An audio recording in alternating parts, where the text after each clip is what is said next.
अस्सलामुअलैकुम। एक नई वीडियो के साथ हम हाजिर हैं। ये वीडियो जो है मैं बहुत सारे दोस्तों की रिक्वेस्ट पे बना रहा हूँ, क्योंकि आज ही मैंने फेसबुक पे एक पोस्ट की थी NFT के बारे में। तो वहाँ पे बहुत सारे दोस्तों ने रिक्वेस्ट की कि हमें इसकी डिटेल्स बता दें कि NFT क्या चीज़ है और हम इसको किस तरह से सेल कर सकते हैं और ये हमारे लिए किस तरह से जो है बेनिफिट होगी।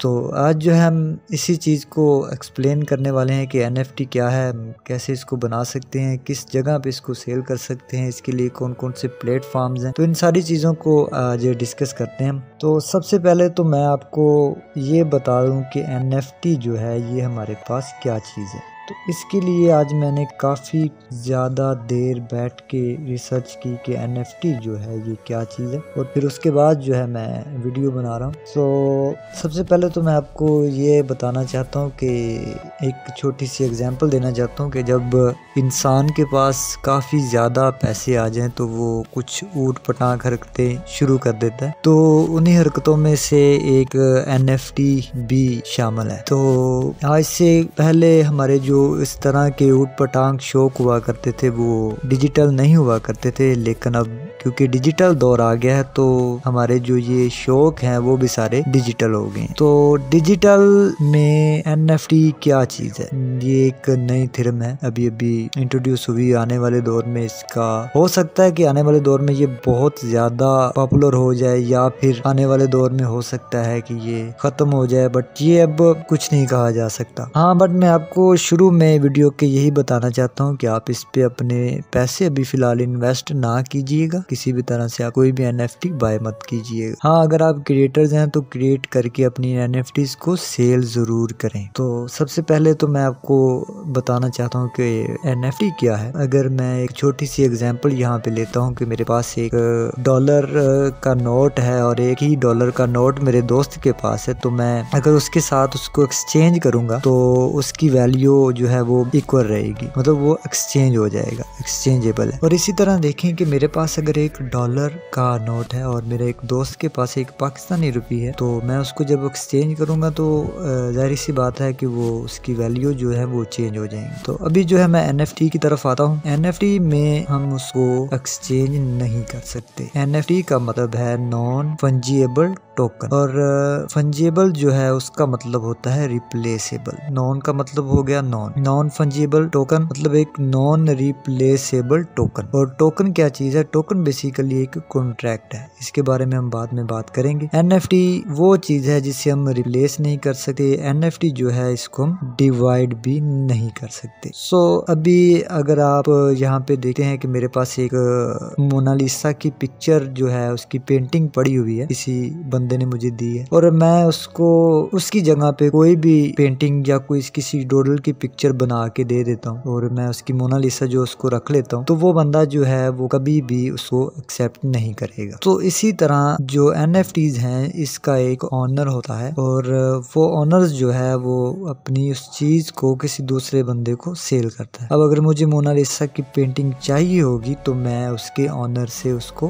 बाय करूंगा, वो उसकी सारी जो अथॉरिटीज हैं वो मुझे दे देगा। इसी तरह हमारी जो डिजिटली आर्ट है उसको हमने NFT में कन्वर्ट कर दिया, और जैसे डिजिटल हमारी मनी है जिसको हम बिटकॉइन कहते हैं, BTC, तो इसी तरह सारी चीजें जो है अभी डिजिटल हो रही हैं। तो अभी यहाँ पे मैं एग्जांपल ले रहा हूँ कि एक पाकिस्तानी भाई की उन्होंने एक वीडियो बनाई थी, आप सब लोगों ने देखी भी होगी यूट्यूब पे भी। तो उन्होंने एक वीडियो बनाई थी फ्रेंडशिप एंडेड विद मुदस्सर, और फिर उन्होंने आगे लिखा था कि मेरा न्यू फ्रेंड ये है, मेरा वही पे जो एक फ्रेंड है वो बाहर चला गया। तो उसकी जो ये वीडियो थी वो 49,000 USD डॉलर में सेल हुई, मतलब उसने अपनी वीडियो की जो ऑनरशिप थी वो किसी दूसरे बंदे को सेल कर। इसी तरह NFT बेसिकली कुछ लोगों का कंसेप्ट ये होता है कि ये फिक्स होती हैं, तो ऐसा बिल्कुल भी नहीं है। NFT में आप कोई भी चीज जो है उसको सेल कर सकते हैं। हम म्यूजिक को सेल कर सकते हैं, हम अपनी वीडियोस को सेल कर सकते हैं, हम अपनी आर्ट को सेल कर सकते हैं। वो JPEG फॉर्मेट हो सकता है, PNG फॉर्मेट हो सकता है,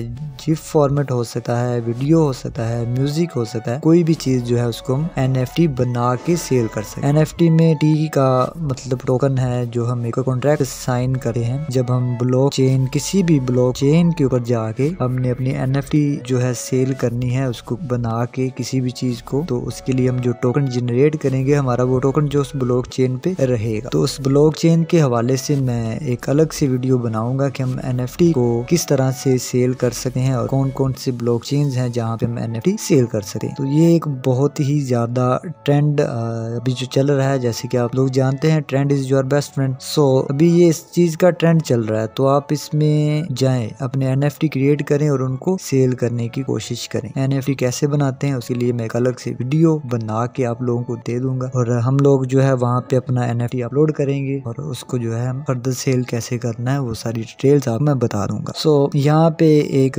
हमारे पास पाकिस्तानी क्रिकेट फैन थे, वो जो भाई बड़े मायूस से होकर हाथ साइड पे रख के खड़े हुए थे। तो उन्होंने जो है अपने NFT बनाए, उन्होंने अपनी जो उनके पास थी उनकी वो जो पिक्चर्स थी वो वायरल होगी, तो उन्होंने अपनी उस पिक्चर के NFTs बना के सेल करना शुरू कर दिए, जिनका नाम समीर अख्तर है। समीर अख्तर पाकिस्तानी वो जो वायरल हुए थे, तो उनकी वो पिक्चर जो है वो काफी वायरल होगी और जिस वजह से उन्हें इसका काफी फायदा हुआ और उन्होंने अपनी उस पिक्चर के कुछ NFTs बनाए और उनको सेल करना शुरू कर दिया। अगर वो मदसर वाली वीडियो जो है $49 की सेल हुई है, तो इनकी जो पिक्चर्स है वो कम अज कम भी उनकी $100,000 में जो है सेल होंगी। अगर मुदस्सर वाली वीडियो जो है $49,000 में सेल हुई, तो इनकी जो पिक्चर्स हैं ये $100,000 में या इससे प्लस में USD में सेल होंगी। इसी तरह आप देख सकते हैं कि एक बीपल नाम का बंदा था, उसने एक रिसेंटली एक पिक्चर बनाई थी कि एक बंदा जो है वो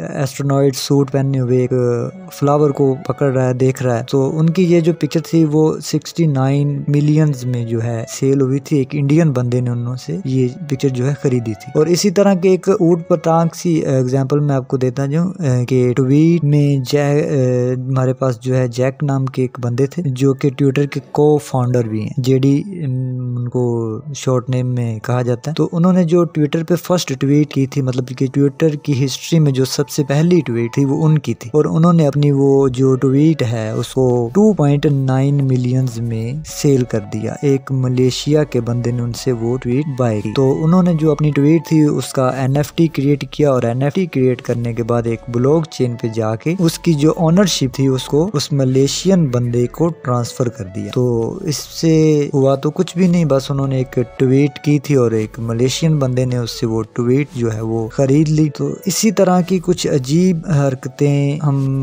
माजी में भी लोग करते हैं। जब लोग बैट्स लेते थे, शाहिद अफरीदी का बैट हो गया, सचिन तेंदुलकर का बैट हो गया, इसी तरह कुछ फुटबॉल प्लेयर की जो हम पहने हुए ड्रेस थे, उनके पहने हुए जो उनकी किट होती थी वो लोग बाय कर लेते और बहुत ज्यादा पैसे उसके लिए पे करते थे। इसी तरह कुछ फुटबॉल्स के ऊपर साइन करके प्लेयर्स जो थे उन्हें बहुत ज्यादा हाई प्राइस में बेच देते थे। और इसी तरह बुक्स की जो फर्स्ट कॉपी हुआ करती थी वो बहुत महंगी बिकती थी। और अभी जो है कुछ चीजें डिजिटल हो गई हैं, तो अभी जाहिर सी बात है ये सारी चीजें जो है डिजिटल बिकना स्टार्ट हो गई। तो हमारे पास एक डोज नाम का एक कुत्ते की शक्ल का कॉइन जो है जिसके ऊपर कुत्ते की शक्ल लगी हुई है, तो वो 4 मिलियंस में सेल हुआ। और इसी तरह एक बिल्ली जो रेनबो के ऊपर चल रही है वो 7 मिलियन में जो है सेल हुई। तो ये सारी अजीब अजीब चीजें जो है, अभी रिसेंटली एक मंकी की पिक्चर जो है वो बड़ी वायरल हुई है कि वो 1 मिलियन में या आई थिंक इससे ज्यादा में जो है वो सेल हुई है और एज NFT। तो ब्लॉकचेन